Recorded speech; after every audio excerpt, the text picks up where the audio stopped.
ஒரே தொழில் விவசாயம்தான். ஏனென்றால் விவசாயம் தொழில் அல்ல, எமது உயிர். உணவு அனைவருக்கும் வேண்டும், ஆனால் யாரும் விவசாயம் செய்வதில்லை. தண்ணீர் அனைவருக்கும் வேண்டும், ஆனால் யாரும் அதை சேமிப்பதில்லை. நிழல் அனைவருக்கும் வேண்டும், ஆனால் யாரும் மரம் வளர்க்க மாட்டார்கள்.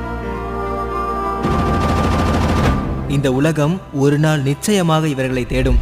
அந்த நேரம் விவசாயம் மட்டுமல்ல, விவசாயமும் எங்கோ தூரத்தில் தொலைந்து போயிருக்கும். சினிமா பார்ப்பவர் எல்லாம் சினிமாவில் நடிக்க ஆசைப்படுவார்கள்.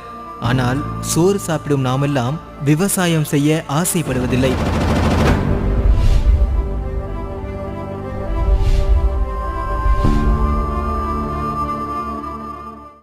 இந்த மாதிரி நிறைய வீடியோஸ்க்காக ஐபிசி தமிழை சப்ஸ்கிரைப் பண்ணுங்க. நாங்க போடுற ஒவ்வொரு வீடியோவையும் நீங்க மிஸ் பண்ணாம பார்க்கணுமா? அப்போ கீழே இருக்க பெல் பட்டனை